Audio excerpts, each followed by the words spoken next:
जय मसीह के दोस्तों। तीतुस को यरूशलेम के डरावने दृश्य को देखकर लड़ाई बंद कर देनी थी ताकि यह संपूर्ण रूप से नष्ट होने से बच सकता था। तराई में लाशों के ढेर को देखकर वह भयभीत हो गया। जैतून पर्वत की चोटी से मंदिर का एक बड़ा फाटक को देखकर कहा कि ऐसा न होगा कि एक पत्थर भी अछूता न रहेगा। इस गढ़ या मंदिर को कब्जा करने के पहले उसने यहूदी लीडरों से कहा था कि उससे पवित्र स्थान को खून के द्वारा अपवित्र करने के लिए मजबूर न करें। यदि वे यरूशलेम नगर के बाहर निकलकर खुली जगह में लड़ते तो मंदिर की पवित्रता कोई भी रोमी सिपाही नष्ट नहीं करता। जोसेफस ने स्वयं अर्जी कर कहा कि यदि अपने को, अपने नगर को और मंदिर को बचाना है तो आत्मसमर्पण करो, परंतु इसका जवाब कड़वे श्राप से दिया गया। उस पर दोटी बर्छियों का बौछार होने लगा। मनुष्य के रूप में अंतिम बिचवाई करने वाले के रूप खड़े होकर उनसे निवेदन करने लगा। यहूदियों ने परमेश्वर के पुत्र की अर्जी को भी इनकार किया था। अब पश्चाताप और संधि की अर्जी ने उन्हें और अधिक कठोर बनाकर आखिरी दम तक लड़ने के लिए बाध्य किया। मंदिर को बचाने का तीतुस का प्रयत्न व्यर्थ था, क्योंकि उसे भी एक बड़े व्यक्ति ने घोषणा किया था कि एक पत्थर पर दूसरा पत्थर तोड़ा नहीं जाएगा। अंधे यहूदी नेताओं के हठीलेपन और ईसालू पाप यरूशलेम नगर की चार दीवारी के अंदर ही रहने की भावना से रोमनों का क्रोध रूपी भयंकरता और बढ़ गई। तब तीतुस ने मंदिर को आक्रमण करके कब्जे में लेने का निर्णय लिया। इतना होते हुए भी उसने ठान लिया था कि किसी तरह मंदिर को नष्ट होने से बचाया जाए, परंतु उसकी आज्ञा का पालन सैनिकों ने नहीं किया। जब वह अपने तंबू में रात के समय आराम कर रहा था तो यहूदियों ने उसके सैनिकों पर बाहर में हमला कर दिया। लड़ाई के दौरान एक अग्निदाल के सैनिक ने आग का गोला उसारे के खुले स्थान से मंदिर के अंदर फेंका और तुरंत पवित्र भवन में लगी देवदार की लकड़ी पर आग लग गई और आग धधक उठी। तीतुस अपने सेनाध्यक्षों के साथ आग बुझाने के लिए मंदिर की ओर दौड़ा। उसने अपने सैनिकों को आग बुझाने की आज्ञा दिया, पर उसकी आज्ञा की अनसुनी की गई। सैनिक क्रोधित होकर फिर से मंदिर के दूसरे हिस्से में भी आग का जलता गोला फेंका और जो लोग मंदिर के अंदर रह गए थे उन्हें अपने तलवारों से कत्ल करने लगे। मंदिर की सीढ़ियों से लहू पानी की तरह बहने लगा। हजारों हजार यहूदी लोग मारे डाले गए। लड़ाई की आवाज़ से भी ऊंची आवाज़ में यह चिल्लाते हुए सुनाई पड़ा कि इच्छा बाबेद, मंदिर की महिमा खत्म हो गई। तीतुस सैनिकों के गुस्से को ठंडा करने में असमर्थ हुआ। वह अपने अफसरों के साथ भीतर घुसकर मंदिर की पवित्रता का छानबीन करने लगा। इसके गौरव ने उन्हें आश्चर्य में डाल दिया। तक आग पवित्र स्थान तक नहीं पहुंचा था। सूबेदार लिब्रालीज ने अपने स्टाफ के अफसरों के साथ आज्ञा मानकर बचाने की कोशिश की, परंतु सम्राट की आज्ञा के बावजूद भी यहूदियों के विरुद्ध गुस्सा भड़क उठा। सैनिकों ने अपने चारों ओर आग की लपट दिखी जो धधक रही थी। उन्होंने सोचा कि अपारधन मंदिर के बीच में या अंदर में रखा हुआ है।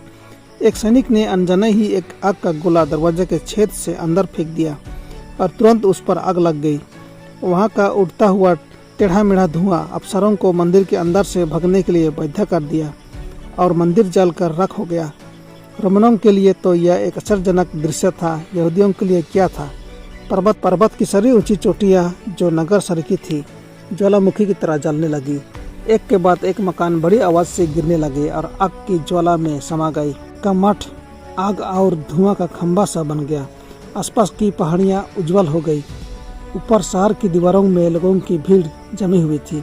उनमें किसी के चेहरे उदासी से मुरझा गए थे तो दूसरे लोग बदला लेने का कोई उपाय न पाकर गुस्सा हो रहे थे। रोमन सैनिकों का इधर उधर दौड़ने की आवाज, आग की लपटों में जलकर नष्ट होने वालों का हाहाकार, आग की जलते हुए धू धू की आवाज़ और जलकर गिरते हुए बड़ी बड़ी लकड़ी के खंभे और धरनों की एक में मिलन हो गई थी। जो लोग ऊंची आवाज़ से चिल्ला रहे थे उनकी आवाज़ पर्वत की तरह से लौट कर आ रही थी, यानी प्रतिध्वनित हो रही थी। सब तरफ दीवार के गिरने की आवाज़ सुनाई पड़ रही थी। जो लोग अकाल पीड़ित होकर दुर्बल और पतले हो गए थे वे इस भयंकर मौत से बचने के लिए अपनी अंतिम शक्ति लगाकर दौड़कर निकलने की चेष्टा कर रहे थे। जो भीतर में कत्लेआम हो रहा था वह बाहर से देखने वालों से अधिक भयावह था। स्त्री पुरुष बूढ़े युवक उपद्रवी और याजक पादरी जिन्होंने युद्ध में भाग लिया था और जो दया के लिए प्रार्थना कर रहे थे उन सबको बिना भेदभाव निर्मम हत्या कर दिया गया। कत्ल करने वालों की संख्या से कत्ल किए जाने वालों की संख्या अधिक थी। कत्ल करने वालों का दल लाखों लोगों की ढेर पर चढ़ चढ़कर सबको मारकर ख़त्म करने की चेष्टा कर रहे थे। मंदिर के ढह जाने के बाद सारा नगर रोमनों के कब्जे में आ गया।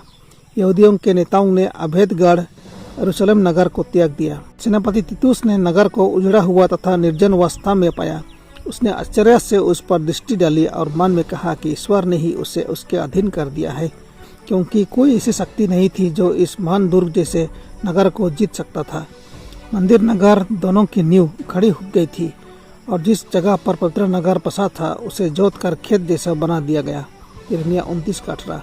नगर को घेरा करने और कत्ल करने के काम में 10 लाख से भी अधिक लोग मारे गए और जितने बचे थे उनको कैदी बनाकर ले गए और उन्हें 10 बनाए। उन्हें विजय जुलूस के रूप में रोम घसीट कर ले गए। उन्हें जानवरों के सामने रख कर ऊंची दीवारों पर बैठकर उनका तमाशा देखने लगे या बंजारा जाति के समान पृथ्वी पर इधर उधर भटकने के लिए छोड़ दिए गए। यहूदियों ने स्वयं अपने आप को कैदी होने का रास्ता बनाया, अपने लिए खुद बदला लेने की भावना का कटोरा को भरा। एक राष्ट्र पर विपत्ति लाने का काम और ईश्वर से दूर हटने के कारण जो कष्ट भोगना पड़ा, ये सब अपने हाथों से बीज बोकर उनकी कटनी करने के समान थी। भविष्यवक्ता कहता है, हे इज़राइल, तूने तो स्वयं अपने पैरों पर कुल्हाड़ी चलाई है, क्योंकि तुझे अपने पापों की सज़ा मिली है। होशे 13:9 और 14:1। उनके दुख तकलीफ उनके दुखों को ही प्रकट करती है जो ईश्वर की ओर से मिलती थी। इस प्रकार से महान ठग अपने काम को छिपाने का काम करता था। स्वर्गीय करुणा और अनुग्रह को हठी होकर त्यागने के कारण ही ईश्वर ने अपनी रक्षा करने की जिम्मेवारी उन पर से हटा दी और शैतान को अपनी इच्छानुसार काम करने की अनुमति दे दी। यरूशलेम को विनाश करने के लिए भयंकर तरीका अपनाया गया था, वह शैतान की ओर से था। जो शैतान के अधीन होते हैं उनको जो दशा होती है उसी की यह एक साक्षी थी। मिलते हैं अगले पार्ट में। आज के लिए इतने, धन्यवाद। परमेश्वर आपको आशीष दे।